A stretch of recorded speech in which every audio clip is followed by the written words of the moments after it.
The clock showed 8:42 a.m. when Kendrick Robinson parked his car in the lot outside the Greenville, South Carolina Municipal Court. The soft morning sunlight cast long shadows on the asphalt, and Kendrick let out a deep sigh. He hated being late. As a federal prosecutor, his professional life revolved around discipline and preparation. But this morning, life seemed to have conspired against him. It wasn't meant to be a complicated morning. The task ahead was straightforward, contesting an error in the property tax assessment of the house his grandmother had left him. The city had inexplicably increased the taxes, and Kendrick had spent weeks gathering evidence that it was a mistake. The house wasn't just a property to him, it was the bedrock of his childhood, the place where he learned right from wrong under his grandmother's watchful eye. Dressed in a navy suit and an impeccable white shirt, Kendrick looked the part of a seasoned lawyer, even if his morning was far from serene. An urgent call about a human trafficking case had delayed him. The defense team had filed a last-minute motion, and Kendrick couldn't ignore it. He reviewed the motion and provided feedback to his team before rushing to court, knowing he was cutting it close. As he approached the courthouse steps, his phone vibrated. A quick glance revealed a text from his assistant at the U.S. Attorney's Office. The Greenville judge has a reputation for being strict with latecomers. Be careful. Kendrick sighed, tucking his phone into his briefcase. He wasn't worried. Facts were his weapon, and he was well armed with evidence. But something about the message lingered. He dismissed it and entered the cool interior of the courthouse. The municipal court wasn't like the federal courts where Kendrick spent most of his days. The walls were a drab beige, the chairs worn from decades of use, and the air held a subtle scent of old coffee and paper. Despite its worn appearance, the place buzzed with activity. People bustled in and out carrying stacks of documents, their faces etched with the anxiety of parking tickets, minor disputes, and other petty grievances. Kendrick checked his watch. 8:50. 10 minutes to find the courtroom. It wouldn't nearly be enough. He followed the signs down a narrow corridor, passing people speaking in hushed tones. Room 204 was engraved in brass on the door. Kendrick adjusted his tie and entered. The room was already full. Kendrick found a seat at the back and sat down, opening his briefcase to review his evidence. As he went through his notes, he noticed the judge, Charles Whitman, enter. The judge, a tall man with silver hair and piercing blue eyes, commanded attention without uttering a word. His reputation as an unforgiving figure was evident in the way he scanned the room with his sharp gaze, missing nothing. "All rise," the bailiff announced. Everyone stood, and Kendrick, standing tall, followed suit. As the judge settled, silence filled the room. The judge began calling cases one by one with mechanical efficiency, his voice clear and detached. Kendrick watched attentively. A middle-aged man in a suit entered a few minutes late and sat down unnoticed. Moments later, a young woman in casual clothes also entered and sat down, without the judge so much as glancing her way. Kendrick made a mental note, but focused on his own case. Finally, at 9:15, he heard his name called. He stood, picked up his briefcase, and walked to the lectern, projecting calmness despite the slight delay. As he approached, the judge looked at him, and his countenance hardened. Kendrick felt a shift in the room's atmosphere, a silent tension that wasn't present in the previous cases. "You are late, Mr. Robinson," the judge said, his voice sharp, causing everyone in the room to turn towards him. "Do you think this court's time is worth less than yours?" Kendrick raised his hand slightly, palms open, in acknowledgement. "Your Honor, I apologize for my lateness. I was attending to urgent federal matters," he said. The judge cut him off, his voice stern. "Apologies don't excuse tardiness. This court operates with order and respect. If you cannot abide by that, I suggest you reconsider your priorities." Kendrick felt the weight of dozens of eyes on him, but maintained his composure, choosing his words carefully. "Your Honor, I understand the importance of punctuality. If I may, I would like to present the case regarding the property tax adjustment." The judge dismissed him with a wave of his hand. "We'll deal with that later. First, we have the contempt of court matter. Your lateness undermines the integrity of these proceedings. You will be fined $750. The words hung in the air like a hammer blow. Kendrick's jaw tightened, but he kept his face impassive as murmurs rippled through the room. "Your Honor," Kendrick began, his tone calm. "May I explain?" The judge raised his gavel, silencing him. "You may not. Consider this a lesson in respecting the court." Kendrick recoiled, his mind racing. This wasn't just about the lateness. It was something deeper, something many in the room had likely witnessed before. He quickly glanced at the other latecomers, none of whom had been reprimanded. The disparity was blatant, and Kendrick wasn't going to let it pass. Sitting down again, he opened his briefcase, but this time it wasn't the tax documents on his mind. He began to write notes rapidly, his pencil flying across the page.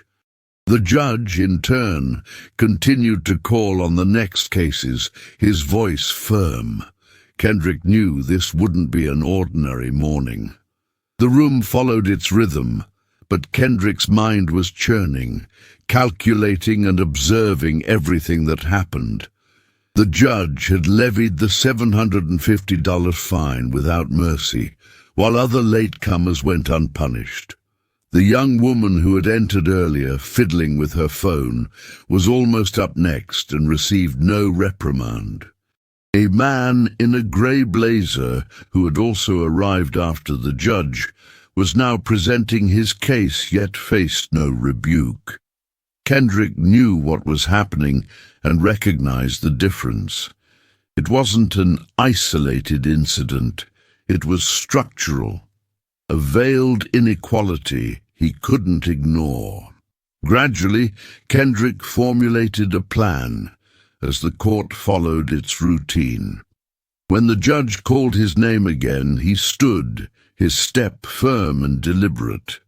"Your Honor," he began, "here are the documents regarding the incorrect property tax adjustment. The property has been in my family for decades, and the adjustments do not correspond to the city's assessment values." He placed the briefcase on the lectern and opened it to reveal organized documents. This document shows the original assessment, which remained the same for 5 years. The new adjustment, however, reflects a 30% increase without adequate notification or explanation. The judge leaned back in his chair, exuding an aura of disinterest. "I will review this in due course, Mr. Robinson. However, your lateness today cannot be ignored. Do you truly believe the urgency of your federal matters justifies disrespecting this court?" Kendrick remained calm. "Your Honor, it is not my intention to show disrespect. My lateness was due to a federal case on human trafficking, something we all agree is urgent." The judge's eyes narrowed, but his voice didn't waver. "Your reasons, however noble, do not justify breaking the rules. Procedure exists for a reason." What bothered Kendrick most, however, wasn't the judge's words, but the underlying tone, the implicit, disdainful glance that said his explanation wasn't sufficient. His professional achievements, his character, even his efforts to respect the system, none of it mattered there. Kendrick took a deep breath, letting the moment settle. "Your Honor, I understand the importance of the rules, but I must ask, do these rules apply equally to everyone in this room?" A wave of discomfort washed over the courtroom. The judge's face hardened, his color changing. "Are you questioning the integrity of this court, Mr. Robinson?" Kendrick replied calmly. "I am seeking clarity, Your Honor. It is important to ensure that justice is applied equitably, not just for myself, but for everyone here." The judge raised the gavel, bringing it down sharply. "Your fine stands." Kendrick nodded, his expression unchanged. "Thank you, Your Honor." He sat down again, feeling the weight of the gazes around him. Some watched with silent admiration, others with apprehension. It wasn't the first time Kendrick had faced prejudice, masked under authority, but something about this moment felt different. The air was thick, as if everyone awaited his next move. After the session ended, Kendrick remained seated, observing the silent departures of others. A young solicitor, seated in the corner, looked at him with keen eyes, frantically scribbling in his notebook. Kendrick knew this was only the beginning. The moment he stepped out of the courthouse, the fresh morning air brought no relief. His mind was entirely focused on the next phase. He already knew this battle wouldn't just be about a tax adjustment or a fine. It was about something much bigger, something he couldn't ignore. Kendrick got into his car, his mind racing, the courtroom notes still fresh in his head. He knew something far greater was at stake now, more than just the injustice he had faced that morning. The battle he had just begun was no longer about a simple fine or a tax assessment error. It was about the fabric of a judicial system that, while presenting itself as fair, was far from impartial. He knew he needed to act swiftly. The pressure of a case of such magnitude couldn't be ignored. Outside, the morning sun began to climb higher in the sky, but the warmth that filled the car wasn't solely due to the weather. The tension remained in his chest, a feeling that something significant was about to happen, but he didn't yet know exactly how or when. Returning to the office, Kendrick knew the journey was only just beginning. There were many pieces to move, many steps to take before he could truly make the difference he wanted. Upon reaching his office, he went straight to his desk and began composing a detailed email to his assistant. He needed everything documented and the situation treated with the seriousness it deserved.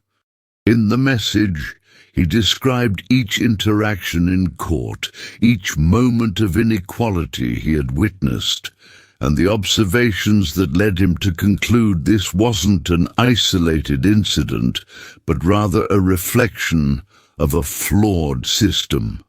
Kendrick knew he needed to be prepared for what was to come. His career was about to change. He couldn't ignore the impact that morning would have on how he and others would be treated going forward. As he drafted the email, His mind returned to the others in the courtroom that day. The man who arrived late and wasn't reprimanded, the young woman with her mobile phone, the judge's demeanor. He couldn't let this disparity slide. The judge's eyes, the way Kendrick had felt judged and condemned without the right to a full explanation, it all fitted a pattern of unequal treatment he couldn't ignore. After sending the email, Kendrick called his boss, Julia Harper, the chief prosecutor of the office. She was a strong and direct woman, someone who had always done everything with precision and efficiency, and he knew she would understand the gravity of what had just happened. When the call was answered, Kendrick wasted no time. "Julia, I need you to see this. What happened in court today wasn't a simple matter of lateness. It was far deeper than that. There's a pattern of unequal treatment happening here, something that needs to be investigated immediately." Julia, who had years of experience handling complex cases, listened intently. "I understand. What do you want me to do?" Kendrick took a deep breath before replying. "I want you to contact the Judicial Review Commission. We need a formal investigation into this. It's not just about me, Julia. This affects everyone who has been through that court. Discrimination isn't just a matter of isolated incidents. It's a reflection of something much larger. We need to document everything. The evidence of an unequal system is right before us." Julia paused. "You're right. I'll trigger the commission. But Kendrick, this will cause a whirlwind.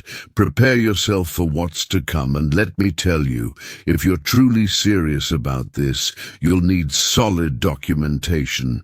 We can't leave any loopholes." Kendrick felt the weight of his boss's words. The gravity of the situation increased with each passing second, but he knew he was on the right track. "I know, Julia, and I've already started. I'll need all the help I can get, but I'll fight this to the end." He hung up, feeling a sense of renewed determination. In the days that followed, Kendrick dedicated himself to gathering all possible information. He requested public records of previous cases, analyzing patterns in Judge Whitman's rulings. He also contacted colleagues and the local community, seeking testimonies from other lawyers and citizens who might have faced similar situations. What he uncovered wasn't a surprise, but it was still profoundly disturbing. The evidence showed a clear pattern of racial discrimination in Judge Whitman's decisions. Fines and penalties for black defendants were far more severe compared to those of other ethnicities. The disparity in reprimand times and the systematic failures to uphold procedural rules for everyone, regardless of race or social status, were glaring. Kendrick was shocked to see how routine these practices were, and, even more alarming, how most people who went through that court were so accustomed to being treated this way that they didn't even dare to question the system. It was then that he began to realize that his fight wouldn't just be about Judge Whitman, but about an entire judicial system in need of reform. He was no longer just advocating for justice for himself, but fighting for a fairer system for everyone. He knew the fight would be difficult, but he was ready for it. The following morning, a local newspaper published an article about the incident in court.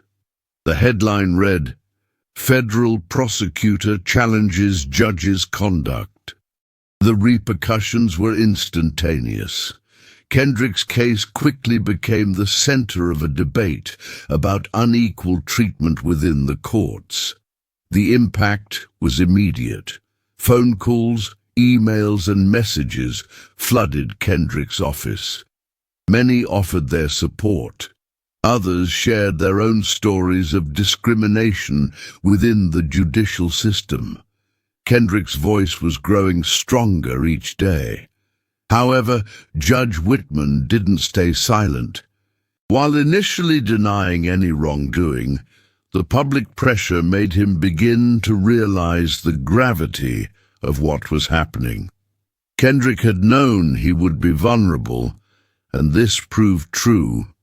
The judge, who considered himself invincible, began to face questioning, not only from the media, but also from his colleagues. He was now in the firing line, with the pressure mounting with each new testimony. The evidence against him was accumulating, and the case was becoming impossible to ignore. As Kendrick continued his work, delving deeper into the investigations, he knew the change he sought was far from easy, but it was finally beginning to happen. The movement surrounding the accusation was gaining momentum, and the impact of his courage was touching more lives than he had imagined.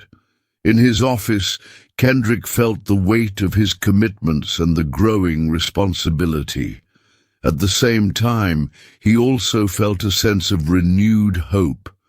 What he was doing was significant. He wasn't just fighting a corrupt judge, but a system that for too long had failed to be just.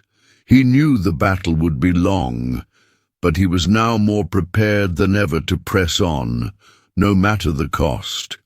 He looked out of his office window, feeling the cool Greenville breeze through the crack. The city, seemingly tranquil, was now at the center of a fight for justice that would extend far beyond the case of one man and one judge. Kendrick knew he was participating in something much bigger, and with that, he felt his life and his work were about to make a difference, not just for him, but for everyone who depended on a system that one day he hoped would be truly impartial. The investigation continued at full speed. Kendrick knew that, however important the initial battle had been, the work was far from over. Something much bigger was at stake now. Something that transcended the specific case of Judge Whitman. He was fighting for something that could change the way justice was administered across the state, perhaps even the country. But what worried him most was the awareness that, despite doing the right thing, many doors would close in his face. He was messing with a system that never liked being challenged. In the days that followed, the movement he had initiated began to grow. It was no longer just about an isolated failure in the Greenville court. The media and activists began to shed light on the justice system as a whole, highlighting the inequalities that had silently festered for years. The stories began to accumulate. People who had been treated unfairly, who had been fined, humiliated, or somehow marginalized by decisions that seemed to reflect personal biases more than any impartial application of the law. Social media was quickly taken over by the hashtag #Justice for All, which was beginning to gain traction. Demonstrations began to take shape on the streets of Greenville, with organized groups of citizens demanding change. The voices previously silenced by fear and the system's indifference were now being heard. Kendrick knew change was happening, but what truly motivated him were the small personal stories that began to emerge from all corners. A young woman, victim of an exorbitant fine for an error she had tried to correct, contacted him. An elderly man, who had spent his whole life afraid to speak out, wrote a letter of thanks, saying he finally felt his pain had been validated. But with the increased pressure, so came the resistance. Not everyone viewed Kendrick's work favorably. The system was being exposed in a way that didn't please everyone.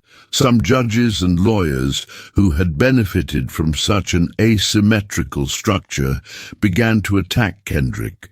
There were those who accused him of trying to destabilize a system that they claimed was functioning well enough. Some of the more conservative members of the judiciary were determined to discredit the movement, and Kendrick knew this wouldn't be an easy fight. At his desk, Kendrick sifted through more documents. His eyes scanned the records that had been provided by the Judicial Review Commission. There were so many irregularities, so many stories hidden beneath a veneer of formality that he could hardly believe what he was seeing. Cases where the same infraction resulted in far harsher punishments for black defendants than for white defendants. Even when a white defendant had a history of offenses, the penalties were almost always more lenient. He felt a growing anger inside, an anger that wasn't directed just at Whitman, but at an entire system that was proving itself to be flawed, corrupt, and insensitive. That morning, Kendrick was about to leave for another meeting when the phone rang. It was Julia Harper, his supervisor, and from the tone of her voice, he knew something significant had happened. "Kendrick, the commission is moving faster than we anticipated. They're going to hold a public hearing on the case. Judge Whitman is already under pressure. His situation is becoming increasingly untenable." Kendrick felt a knot in his stomach. The idea of a public hearing meant more exposure, more pressure, and certainly more resistance. "This is good, Julia. But Judge Whitman won't give up easily. They'll try to sweep this under the carpet somehow. I can't let that happen." Julia paused. "I know, Kendrick, but that's where you come in. The court will need clear and irrefutable evidence. We need you to be prepared to show the public and the world that this isn't just a matter of one judge. This is part of a system that needs reforming." Kendrick agreed. "I know, and I'll do whatever it takes to ensure this isn't hushed up." He hung up the phone and took a deep breath. He knew the battle was now much bigger. A public hearing meant more eyes would be on the case. If the system wasn't pressured now, nothing would change. In the following days, he focused on gathering evidence that the discrimination that had occurred wasn't a mistake or an exception. He wanted clear evidence that it was part of a pattern that had been ignored for too long. He and his team spent long hours reviewing more documents, gathering testimonies, and preparing a presentation for the public hearing. Kendrick was determined to make it clear that he wasn't just fighting a corrupt judge, but an entire system that needed to be held accountable. The pressure was beginning to affect everyone involved. Judge Whitman, pressured by the advancing investigation and the growing media attention, was visibly more tense. Kendrick heard rumors that he was seeking support in higher circles, attempting to protect his position.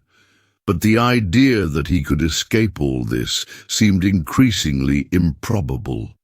He knew that however much they tried to resist, the data and the stories were too compelling to be ignored. On the eve of the hearing, Kendrick felt a mixture of anxiety and determination. He was aware of the weight that this moment held, not only for him, but for everyone who had been affected by the unjust justice system he was trying to reform.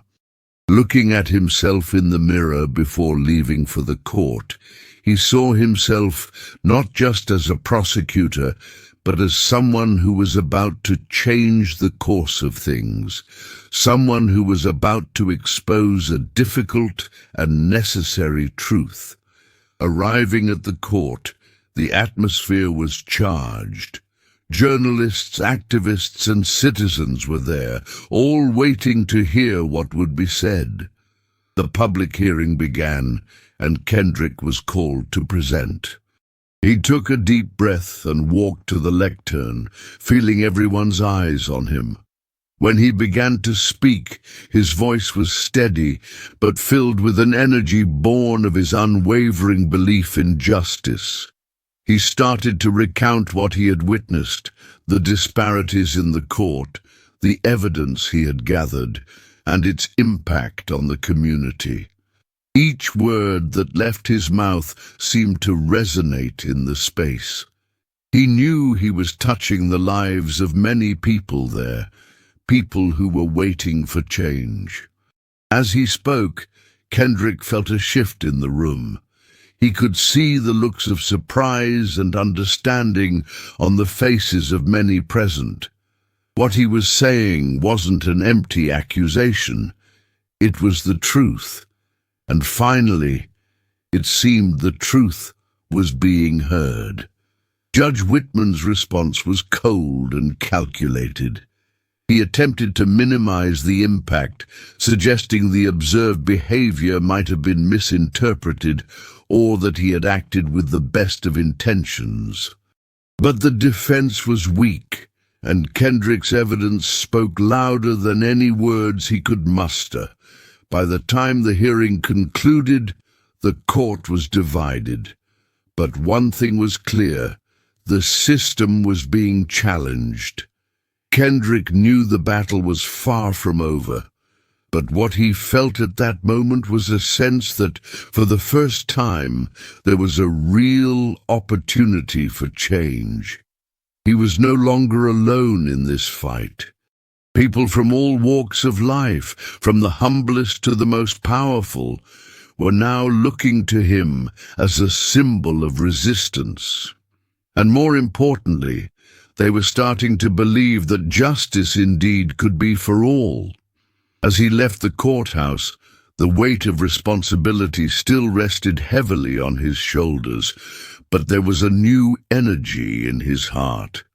The fight was only just beginning, but Kendrick was ready to see it through to the end.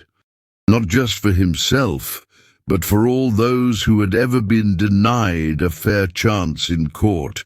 He would not allow their voices to be silenced again. The following morning, Kendrick found himself once more in his office, with a mountain of paperwork before him. The day after the public hearing had been a whirlwind of calls and messages. The case was gaining momentum, but he knew the real battle was only just beginning. The media was awash with reports of what had transpired in court. Judge Whitman was increasingly cornered, but Kendrick knew he wouldn't give up without a fight. He would need to be more strategic now, more careful. As he reviewed the new evidence his team had gathered, Kendrick felt unease at the speed things were unfolding. The accusations against Whitman were spreading like wildfire, but the prosecutor knew the judicial system was resilient.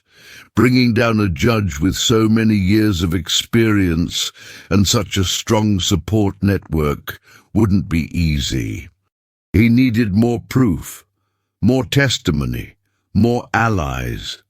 It was in this moment of reflection that he received an unexpected call from Mrs. Thompson, the court clerk who had been instrumental in gathering data. Her voice was nervous as she began to speak. "Mr. Robinson, I couldn't keep quiet any longer. I knew something wasn't right. But now, after seeing everything that's happening, I need to do the right thing." Kendrick felt a shiver down his spine. The woman was hesitant, but determined. "I have more notes, details I've kept for years, records of cases where I clearly saw that decisions weren't made impartially." Kendrick asked her to bring everything she had. Mrs. Thompson was willing to cooperate, but he knew this also put her at risk. It was clear that by joining the investigation, she was challenging decades of practices that had, until now, remained hidden. And with that, the pressure on her would only increase. Kendrick knew he would need to protect her as much as the cause itself. A few hours later, Mrs. Thompson appeared in Kendrick's office, carrying a briefcase full of old notes. She seemed apprehensive, yet relieved, as if the weight of years of silence was finally being lifted from her shoulders. She handed over the notes and sat down, awaiting Kendrick's reaction. As he scanned the papers, his eyes widened. The notes were filled with meticulous details about Whitman's decisions, where he had clearly favored white defendants and severely punished black defendants, even in identical circumstances. Cases of minor infractions, such as parking tickets or property disputes, where the disparity of treatment was evident. Kendrick knew these notes could be the key to definitively exposing Judge Whitman. "Mrs. Thompson, this is incredible," he said, a mixture of surprise and gratitude in his voice. "You did the right thing bringing this. With this, we can go further. We can prove this isn't just a mistake. It's a pattern." The woman looked at him with a doubtful expression. "But what about me, Mr. Robinson? I'm afraid. What will happen to me after this? What if the judge finds out it was me who brought all this to light?" Kendrick looked at her firmly. "I will ensure your protection, and we won't let this harm you. This is bigger than any of us. Justice needs to be served, and we'll do it the right way. I will take all the necessary steps to ensure you suffer no consequences, I promise." Mrs. Thompson seemed calmer after hearing these words. She knew Kendrick was committed to the cause, but she also knew that confronting such a powerful system was a huge risk. She stood up and looked at Kendrick with a respectful gaze. "I trust you, Mr. Robinson. If anyone can bring this down, it's you." That afternoon, Kendrick and his team began preparing a new report, one that would bring together all the evidence collected, including Mrs. Thompson's notes, testimonies from other defendants and lawyers who had witnessed Whitman's abuses, and a detailed analysis of the judicial decisions. Kendrick knew this report would be crucial, as it had to be irrefutable. There could be no room for doubt. The legal battle was about to intensify, and he needed an argument strong enough to sustain the entire investigation. Time was running out. Kendrick couldn't afford to wait for more evidence. He knew Judge Whitman was doing everything he could to discredit the investigation, and that the media was starting to lose focus, chasing other stories. He needed something to keep the spotlight on the case, something to ensure the truth continued to be heard. He wasn't prepared to let the system continue to go unpunished. In the following days, the pressure only increased. Kendrick received threatening calls from unknown individuals, attempts to intimidate him into dropping the case. But he didn't care. Every message he received strengthened him, and he knew he couldn't stop. The fight was now bigger than him, bigger than the court or even Judge Whitman. It was a fight for the system, for justice, for the equality everyone deserved. On the morning of the final hearing, the court was fuller than ever. The room was packed with journalists, activists, and citizens who had come to witness the outcome of the case. Kendrick arrived with his team, all prepared for what was to come. As he entered the room, everyone's eyes were on him, awaiting his defense.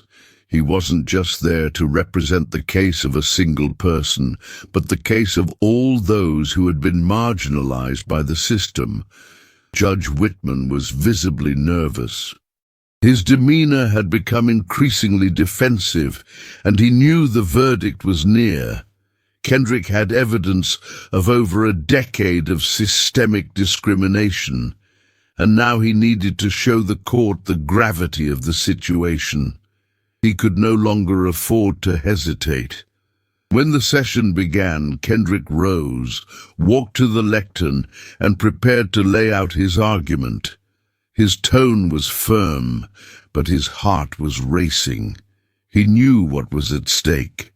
Your Honor, members of the jury, we are here today to address a fundamental issue. This is not simply about one judge or an isolated case. This is about a justice system that fails to guarantee equality for all citizens. Regardless of skin color, regardless of social status, justice must be blind. What we have witnessed here in the Greenville courthouse is a clear demonstration that justice has not been applied fairly. The room fell silent as Kendrick presented the evidence. He detailed the cases, presented Mrs. Thompson's notes and the collected testimonies, careful not to leave any flaw in his argument.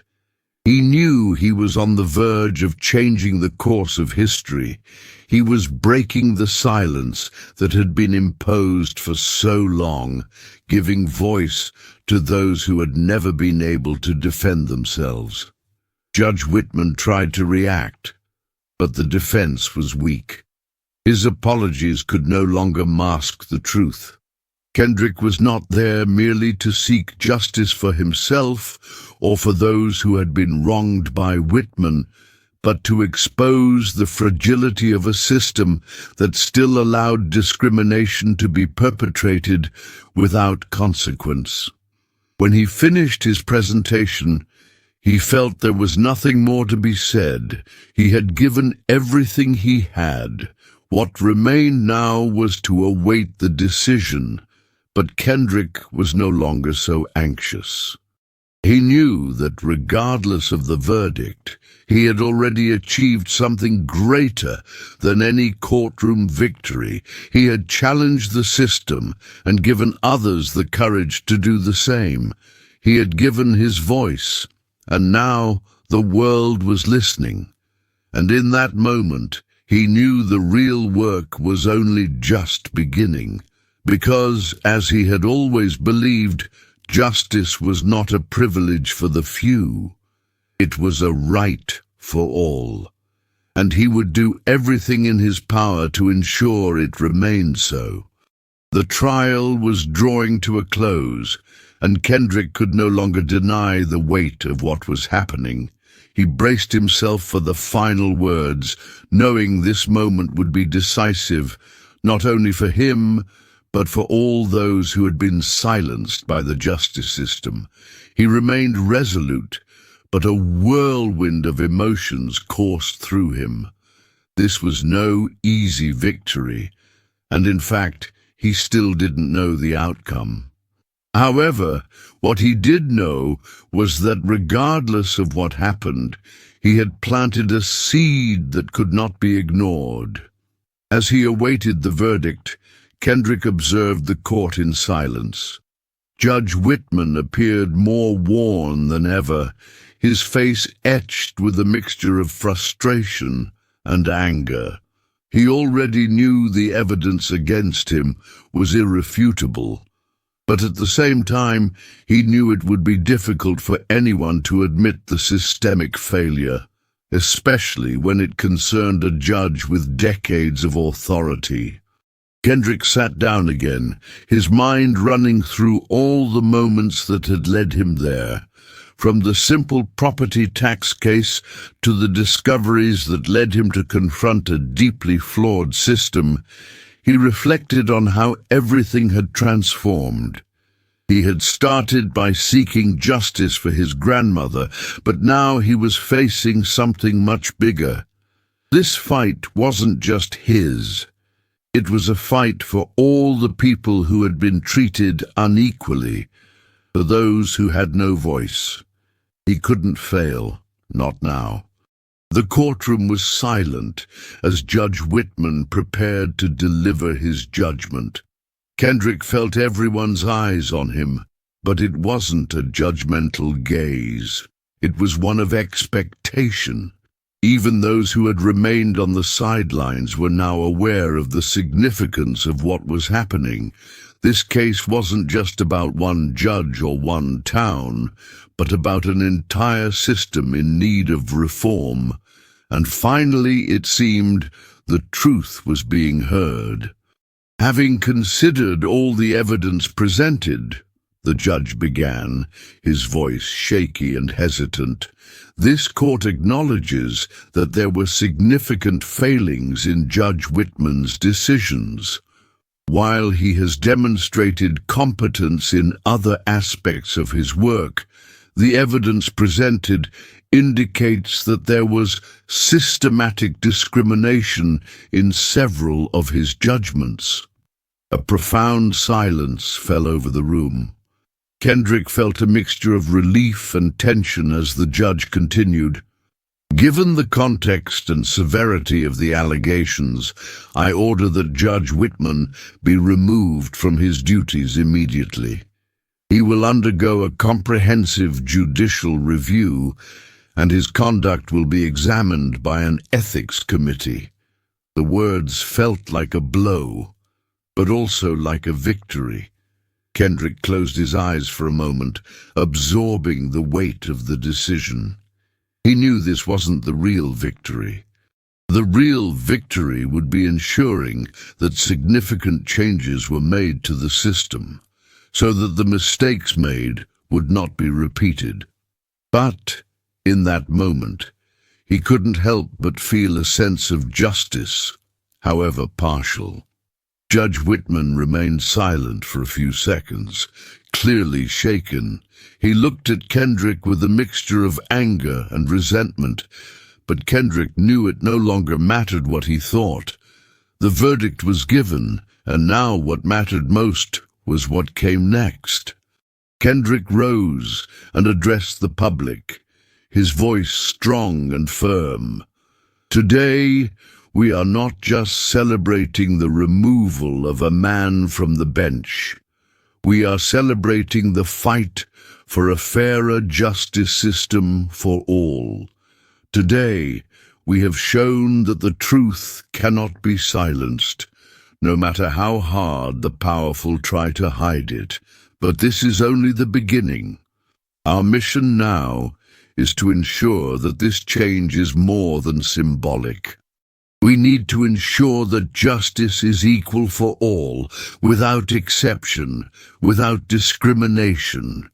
The room erupted in applause, and Kendrick felt a smile spread across his face. It wasn't a personal victory, but the feeling of knowing he had made a difference to so many other people gave him strength to continue. He knew the road ahead would be long, but now he had the confidence that the necessary changes were beginning to materialize.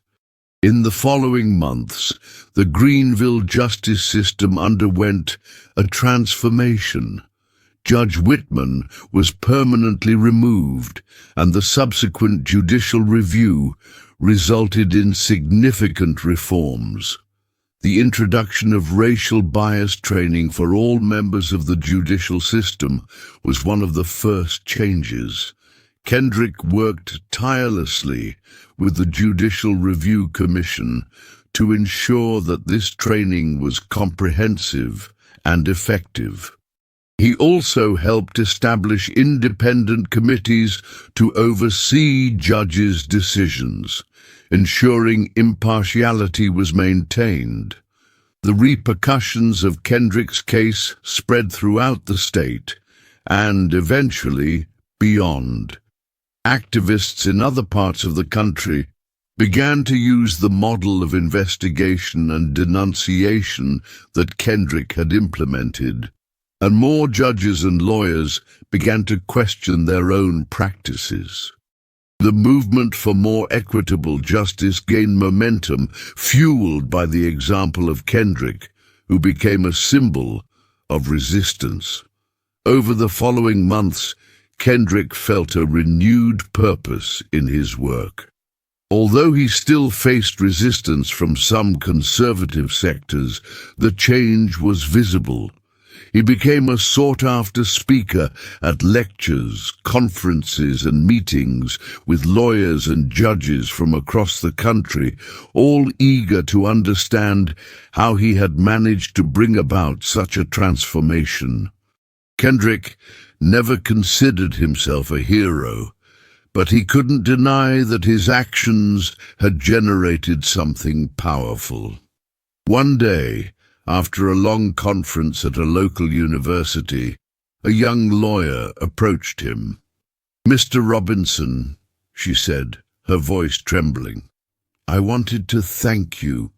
I started studying law because I wanted to change the world, but I never knew where to begin. What you did gave me the courage to move forward. I now know that if I keep fighting, I can truly make a difference." Kendrick smiled, touched by the young woman's words. "The fight is never easy, but that's how change happens. You're on the right path. Don't give up. And don't forget to listen to the people around you. Sometimes it's their stories that guide us." As he walked to his car that day, Kendrick reflected on all that had happened. He had won the battle, but he knew that the true victory would be seeing the reforms he had helped initiate, perpetuated, and expanded. The judicial system was starting to change, and he knew that the fight for true justice was only just beginning. But for a moment, he allowed himself to feel the weight of accomplishment. He had made a difference. He had given a voice to those who had been silenced, and now, with that gesture, he knew a new path was being forged. And looking to the future, Kendrick knew that, as long as there was injustice in the world, he would be ready to continue the fight. Because in the end, true justice is not a goal to be reached, but a constant journey, where each step taken is a victory against oppression. He wouldn't stop until there was justice for all.